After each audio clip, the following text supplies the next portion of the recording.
आऊज़ बिल्लाहि मिनश्शैतानिर्रजीम बिस्मिल्लाहिर्रहमानिर्रहीम। अस्सलामु अलैकुम डियर स्टूडेंट्स। आज के इस इम्पोर्टेंट वीडियो में मैं आपको how to prepare social work for PMS इस वीडियो में दिखाऊंगा।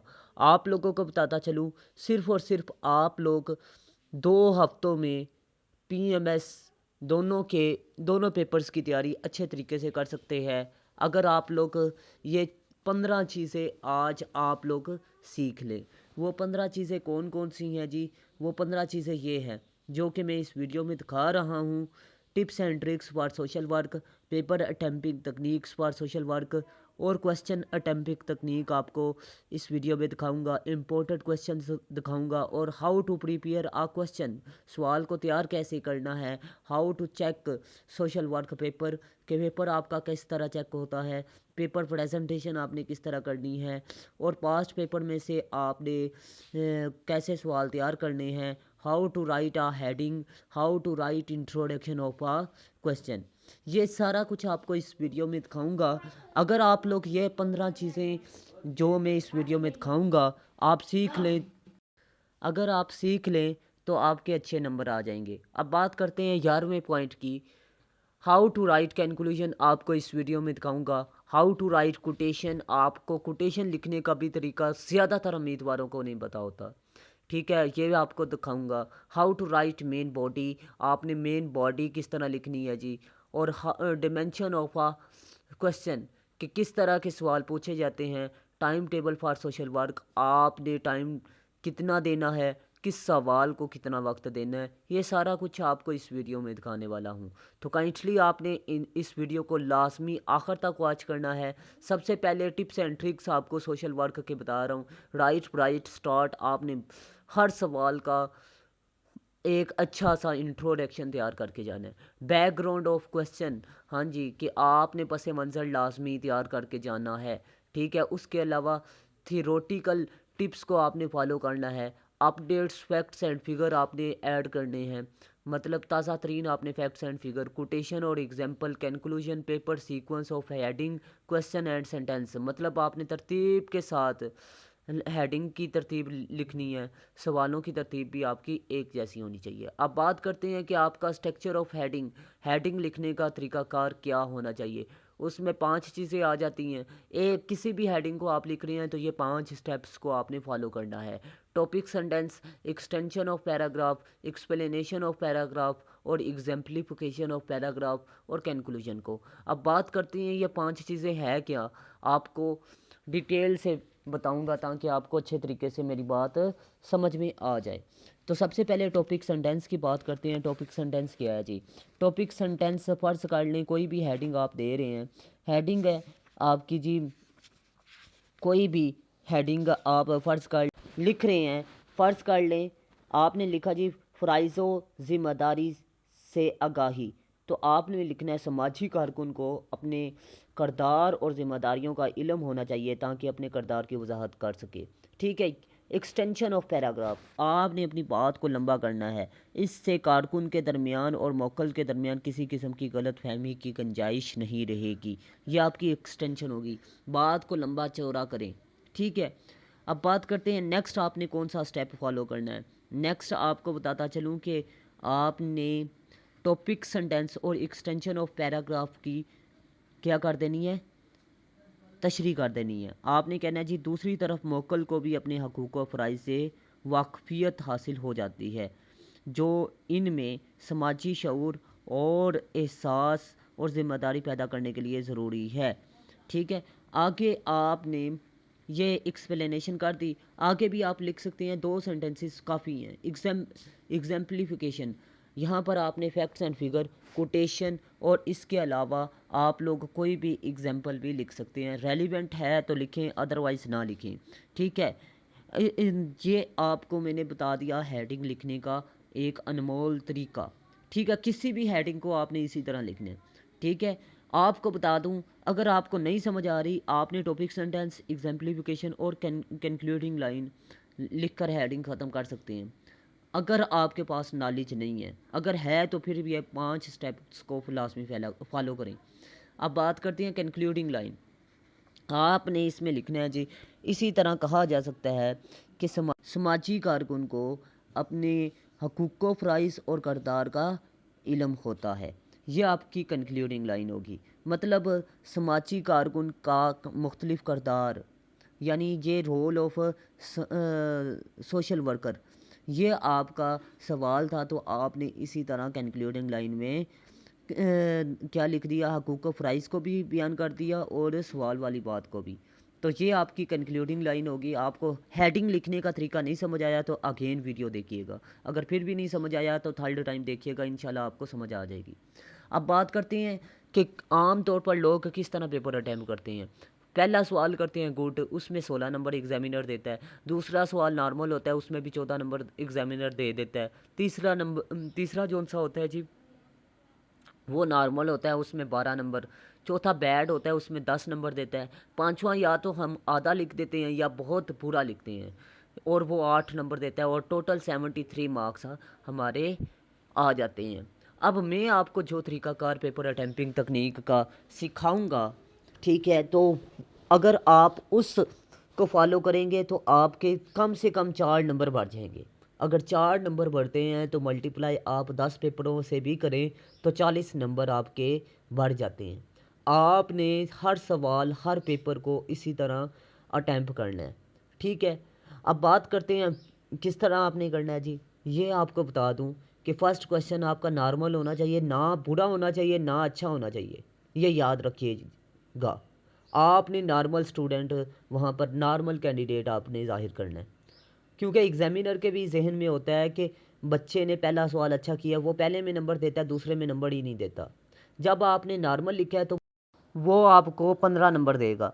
सेकंड आपने गुड लिखा है तो वो 16 देगा, मुतासर होगा, 16 या 17 देगा। तीसरे पर भी वो 16 या 17 देगा। चौथा आपने बैड लिखा है तो वो यकदम 2 नंबर कम करेगा, 3 नहीं कम करेगा, ठीक है।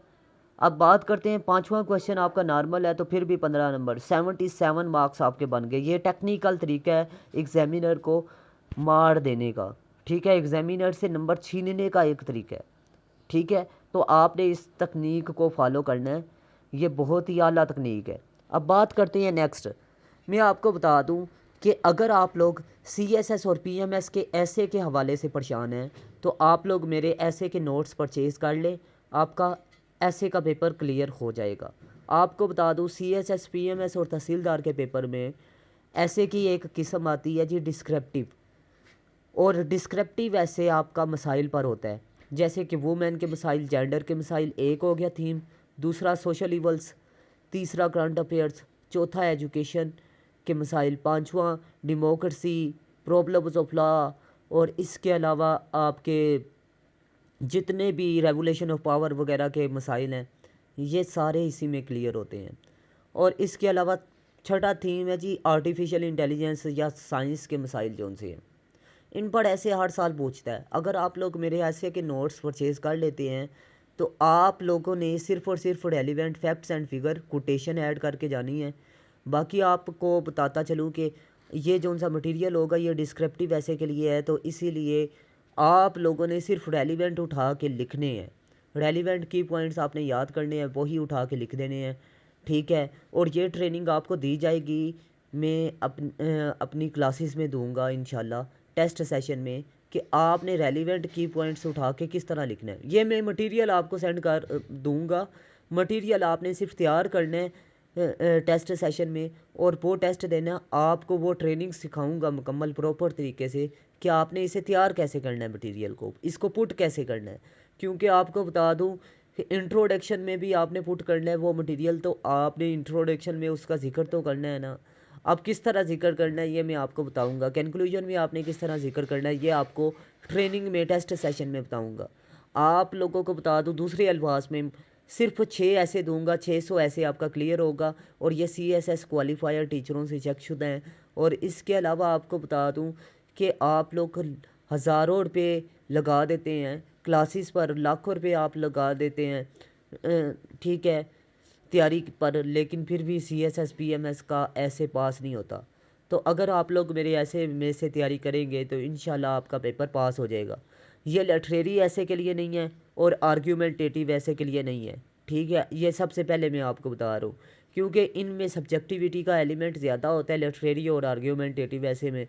क्योंकि बाज़ औक़ात आप उसे मजहबी लेवल पर देख रहे हैं तो एग्जामिनर उसे इकोनॉमिकली देख रहा है। ठीक है, तो इसीलिए आपको बताता चलूँ कि आपने सिर्फ डिस्क्रिप्टिव ऐसे के नोट्स तैयार करने हैं, और इन्हीं में से आपने सिर्फ पहचान करनी होगी मेरी क्लासेस में। मैं इंशाल्लाह आपको टाइप्स ऑफ ऐसे पर इंशाल्लाह लेक्चर प्रोवाइड करूँगा, और आपको सिर्फ और सिर्फ डिस्क्रिप्टिव ऐसे को तैयार करना है और आपका पेपर क्लियर हो जाएगा। ये 100% मेरी गारंटी है।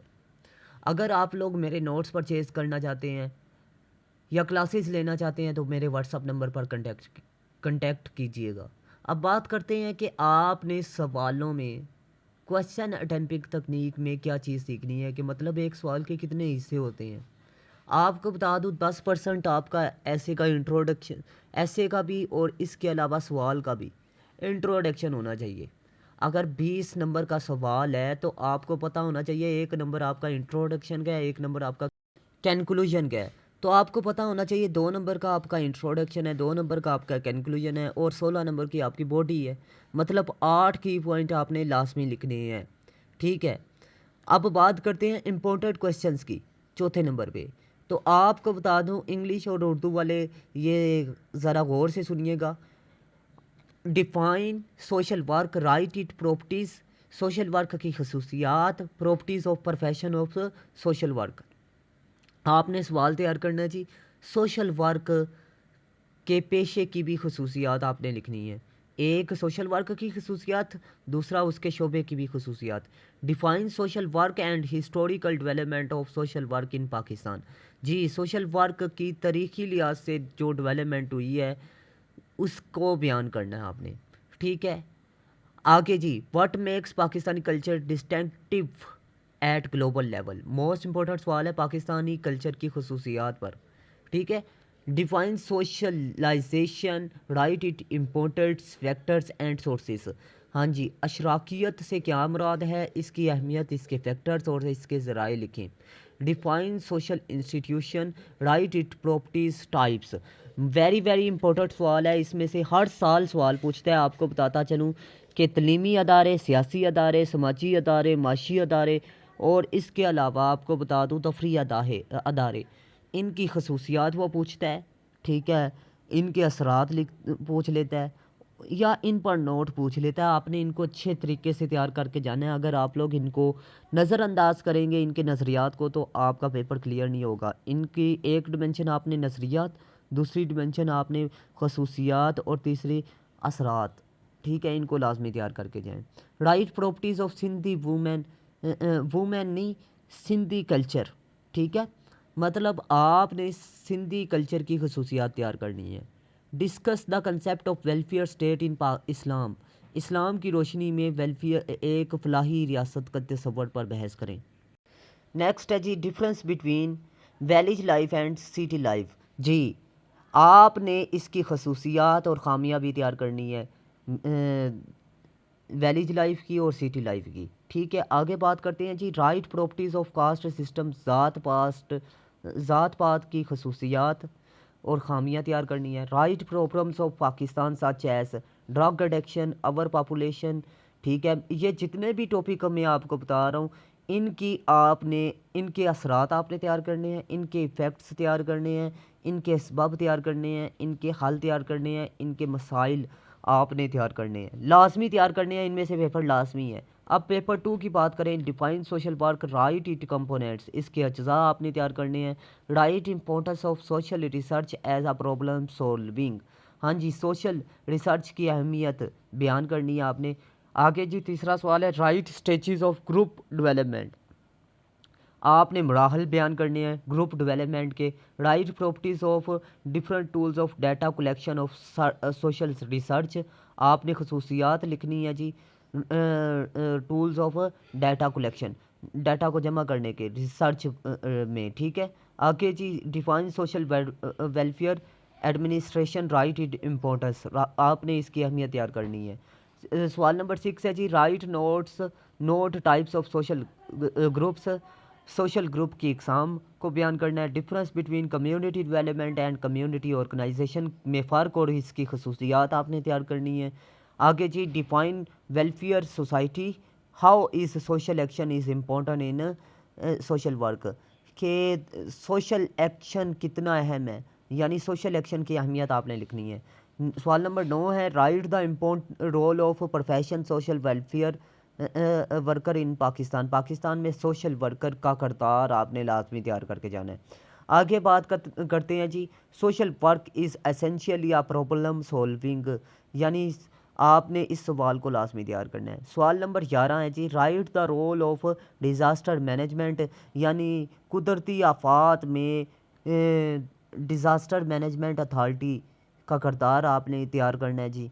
ठीक है, और इसकी खसूसियात भी आप तैयार कर सकते हैं। Right note on basic rights of human, और गैर मुस्लिम और मुसलमान के आपने राइट्स लाजमी तैयार करने हैं। Right note on problems of women, issues of physical disabled person, issues of social welfare agencies और इश्यूज ऑफ NGOs। आपने ये सवाल अच्छे तरीके से तैयार करके जाने हैं। इनके असरात, इनके असबाब, इनको हल करने के लिए कौन कौन से इकदाम की ज़रूरत है। हाउ टू राइट क्वेश्चन, आपने सवाल कैसे तैयार करना है। आपको बताता चलूँ कि आपने इंट्रोडक्शन अच्छा लिखना है, बैकग्राउंड आपने अच्छा लिखना है। अब इंट्रोडक्शन में मैं आपको बता दूं कि आपने सबसे पहले ब्राइट स्टार्ट तैयार करना है। बुक में से तैयार करें, अखबार में से तैयार करें, जहाँ से भी तैयार करें, लेकिन ब्राइट आपने स्टार्ट, ये 25 सवाल बताए हैं या 13 सवाल बताए हैं, आप लोग इंट्रोडक्शन को तैयार करके जाएं। इंट्रोडक्शन आगे मैं बताऊंगा इंट्रोडक्शन में कैसे आपने चीज़ें लिखनी है, लेकिन आप बैकग्राउंड को बयान करते हैं। बैकग्राउंड में आपने पास्ट, प्रेजेंट और फ्यूचर की कंडीशन लाजमी उस मसले की लिखनी है 80 अल्फाज पर। अब बात करते हैं आपने हेडिंग्स कितनी लिखनी है। अगर थीम मतलब जो टॉपिक है, फ़र्ज़ कर लें पाकिस्तान की पाकिस्तान में शहरी आबादी की खसूसियात वो पूछ रहा है, तो आपने उस पर कितने पॉइंट लिखने हैं? 8। ये 4 लिखे हुए हैं, 4 कम से कम लिखने हैं आपने, 8 लिखने हैं और 100 अल्फाज, मतलब 800 अल्फाज पर आपने लिखना है। ठीक है, उसके बाद कैलकुलेशन आपने लिखना है जी। कैलकुलेशन कैसे लिखना है ये आपको नेक्स्ट इसी वीडियो में बता रहा हूँ। ठीक है, फ़िलहाल आप अल्फाज देखें, 50 से 70 आपने अल्फाज लिखने हैं। उसके बाद 100 अल्फाज आपका कोटेशन का होना चाहिए। अब 100 में 30 अल्फाज आपके कोटेशन, 30 अल्फाज पर फैक्ट्स एंड फिगर और 30 अल्फाज पर आपके एग्जाम्पल होनी चाहिए। ये नहीं कि खाली कोटेशन पर आपका सवाल हो। ठीक है, इस तरह की बात नहीं करनी। How to write a question, मतलब आप how to prepare a question, मतलब आपने सवाल को कैसे तैयार करना है। आपको बताता चलूँ कि रिवाइज क्वेश्चन जो याद है उसको पहले करें, इजी क्वेश्चन को दूसरे नंबर पे करें, तीसरे नंबर पे जो मैं इंपॉर्टेंट बता रहा हूँ, चौथे नंबर पे शॉर्ट चैप्टर और शॉर्ट क्वेश्चन को लाजमी तैयार करें, जिसकी हेडिंग कम है, शॉर्ट चैप्टर है, उसको लाजमी तैयार करें। ठीक है, पाँचवें नंबर पे मेन हेडिंग्स एंड कोटेशन को तैयार करें जी हर सवाल की। ठीक है, राइट इक्वल क्वेश्चन, हाँ जी, आपको बताता चलूँ कि आपने हर सवाल की लेंथ इक्वल रखनी है। ये ना हो कि पहला सवाल आप 20 पेजेस पर लिख रहे हैं, दूसरा 10 पे लिख रहे हैं, तीसरा 5 पे लिख रहे हैं। ठीक है, इस तरह काम नहीं करना, बल्कि आपने हर सवाल को 15-15 पेजेस पर कम से कम लिखने की कोशिश करनी है अगर एक्स्ट्रा आप लिखना चाहते हैं। And facts and figure all chapters heading, उसके बाद आपने फुल, अगर सवाल रटना है तो रटें, अदरवाइज़ रटने की ज़रूरत नहीं है। सिर्फ आपने हेडिंग्स, कोटेशंस और फैक्ट्स एंड फिगर को तैयार करके जाना है। तो मैं उम्मीद करता हूँ आपको अच्छे तरीके से मेरी बात समझ में आ चुकी होगी। अब बात करते हैं how to check social work paper.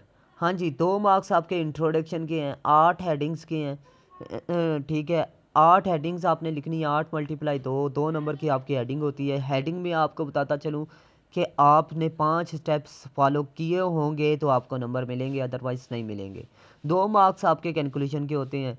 ये सारी चीज़ें आपको मैं समझा चुका हूँ पहले, दोबारा रिपीट कर रहा हूँ कि आपने खुद अगर टेस्ट चेक करना है तो इस पैटर्न के मुताबिक चेक करें कि आपने अगर हेडिंग में 5 स्टेप्स लिखे हैं तो आप लोग 2 नंबर दें, अगर नहीं लिखे तो फिर ना दें। मतलब 0.5 की आपकी हेडिंग के एक हेडिंग का स्टेप है। ठीक है, और राइटिंग का भी 0.5 है। ठीक है, एक हेडिंग में। पेपर प्रेजेंटेशन में आपको बता दूं, आप लोगों ने मार्कल ब्लैक और नीला इस्तेमाल करना है। ठीक है, जो फैक्ट्स एंड फिगर और कोटेशन आप लिखेंगे वो आप मार्कर से लिखेंगे। ठीक है, अब बात करते हैं जी रिवाइज पास्ट पेपर क्वेश्चंस। हाँ जी, उनको भी देखें। और उसके अलावा आप लोग अब्दुल अजीज़ तग्गा साहब की इंटर की और इसके अलावा ग्रेजुएशन की और बीएस की अगर आप अच्छी तैयारी करना चाहते हैं तो वो बुक देख लें। और इसके अलावा सोशल वर्क कारवान वालों की उर्दू में आप देख लें। और इसके अलावा JWT की बुक्स देख लें, वर्ल्ड टाइम्स की देख लें। ठीक है, इंग्लिश में how to write a heading. हाँ जी, कि आपने हेडिंग को कैसे लिखना है। तो आप लोगों को बताता चलूँ कि आपने हेडिंग आपने मार्कर से लिखनी है, ब्लैक मार्कर से लिखें और नीले से आप नीचे लाइनें लगा दें। हेडिंग लिखने का एक प्रॉपर तरीकाकार होता है जो कि पता ही नहीं होता हमारे स्टूडेंट्स को। ठीक है, उसके बाद आपने एक नुक्ते और दूसरा कोमा नीचे लगाना है हेडिंग लिख के। ठीक है, ऊपर वाली हेडिंग में। ठीक है, आगे जी how to write introduction of a question. हाँ जी, इसमें इंट्रोडक्शन आपने लिखना है तो ब्राइट स्टार्ट एक अच्छे सवाल का जो इंट्रोडक्शन है ब्राइट स्टार्ट के लिए वो आप रट्टा लगा के जाएं। और जो जो सवाल में आपने चीज़ें डिस्कस करनी है, जितनी भी हेडिंग्स को डिस्कस करना है, ये आपकी थीसिस स्टेटमेंट है, उनका जिक्र ऊपर करना है। थीम ऑफ थीसिस स्टेटमेंट आपने वो मसला है क्या, मौजू क्या है उसका, वो आपने लिखना है। इंट्रोडक्शन ऑफ थीसिस स्टेटमेंट उसका अगर तारुफ है आता है तो लिखें, अदरवाइज ना लिखें। हाउ टू राइट कैलकुलेशन आपको बता दूं, आपने जो सबसे पहले जो ब्राइट स्टार्ट लिखा है उसी को लिखें, लेकिन सेंस चेंज करें, जुमले की बनावट को चेंज करें। उसके बाद रिपीट थीसिस स्टेटमेंट जो जो आपने ऊपर सवाल में डिस्कस किए हैं पॉइंट, उनका जिक्र करें, लेकिन अल्फाज चेंज होने चाहिए। ये ना हो कि सेम टू सेम आप इंट्रोडक्शन वाले उठा के लिख दें, नहीं, बल्कि चेंज करके। और उसके अलावा ब्राइट एंड लिखें, मतलब आपने पुर उम्मीद रहकर अगर कोई इंट्रोडक्शन कोई सवाल ऐसा है जो कि मसाइल पर है तो उसको हल उसकी पूरी उम्मीदी पर हल करें। How to write main body write 8 bodies 8 की पॉइंट्स और हर की पॉइंट को आपने इक्वल लिखना है। ये ना हो कि एक की पॉइंट आप एक पेज पर लिख रहे हैं, दूसरा की पॉइंट आप एक लाइन पर लिख रहे हैं, इस तरह की बात नहीं होनी चाहिए। मतलब आपने अगर 10 लाइनों पर एक की पॉइंट लिखा है, एक हेडिंग लिखी है, तो दूसरी भी 10 से 12 तक जाए। ठीक है, 8 से 12 के दरमियान आपने कम से कम, और 15 से 18 के दरमियान ज़्यादा से ज़्यादा की पॉइंट आपने लिखना है। How to write question quotation आपको बताता चलूँ कि कोटेशन लिखते हुए आपने मार्कर का यूज़ और जिस बंदे ने वो कोटेशन लिखी है उसका नाम आपने लिखना है और लाइनों का इस्तेमाल लाजमी करना है। डिमेंशन ऑफ क्वेश्चन के सवाल किस तरह के पूछता है जी, मैयर्स पर सवाल या इकदामात पर सवाल लाजमी पूछता है। सलूशन पर यानी तजावीज़ात पर, या आपसे ये पूछ लेता है सिफारिशात पर, सॉल्यूशंस पर, हल पर, सॉल्विंग स्टेप्स पर आपको सवाल लाजमी पूछता है किसी भी जो टॉपिक है। सिग्निफिकेंस रोल और नेचर पर सवाल पूछता है। Challenges risk issues problems in पर सवाल हर बार पूछता है, कोई भी टॉपिक वो आपसे पूछ लेता है। फ़र्ज़ कर लें बेरोज़गारी पर। ठीक है, इसको पूछने के 10 एंगल हैं, आपने 10 एंगल्स को तैयार करके जाना है। इफ़ेक्ट्स पर सवाल पूछ लेता है, रोल और ट्रेंड पर सवाल पूछता है, क्राइसिस पर सवाल पूछता है, या फिर आपको पूछ लेता है जी कंपेयर एंड कंट्रास्ट। आपको बताता चलूँ कि वो आपकी विलेज लाइफ और सिटी लाइफ में फ़र्क पूछ लेता है। फीचर्स प्रॉपर्टीज़ और क्वालिटीज़ इस पर सवाल पूछता है। रिफॉर्म्स और सोर्सेज पर सवाल पूछता है आम तौर पर। अब बात करते हैं जी टाइम टेबल आपने कितना देना है। 3 घंटे आपने देने हैं और 2 सवाल आपने तैयार करने हैं। अब आपको बता दूं 15 मिनट का आपका टेस्ट होगा, उसमें आपका आउटलाइन होगी, इंट्रोडक्शन, मतलब की पॉइंट आपने लिखने होंगे सिर्फ सरसरी आउटलाइन के लिए। ठीक है, कितने की पॉइंट आपको याद है। उसके बाद कोटेशन फैक्ट्स एंड फिगर और एक बॉडी पैराग्राफ और इसके अलावा एक कंक्लूजन, ये आपका टेस्ट में होगा। 15 मिनट की आप दें। ठीक है, कोशिश करें कि ज़्यादा से ज़्यादा आप लिखें। ठीक है, जल्दी स्पीड से लिखें। और इसके अलावा आप लोगों को बता दूं 2.5 घंटा आपने सवालों को याद करने में लगाना है। इंट्रोडक्शन हेडिंग कोटेशन और कंक्लूजन लाजमी रटें 2.5 घंटे के अंदर। अब बात करते हैं कि रेस्ट भी आपने करनी है, तो रेस्ट 5 मिनट की हर घंटे के बाद करें। तो ये मैं उम्मीद करता हूँ आप लोगों के लिए वीडियो बहुत ही इंफॉर्मेटिव रही। अगर वीडियो अच्छी लगी, अगर आप लोगों को एक भी चीज़ सीखने को मिली, तो आप लोगों पर फ़र्ज़ है कि आप लोग मेरे चैनल को सपोर्ट करें। अल्लाह हाफ़िज़। पाकिस्तान ज़िंदाबाद।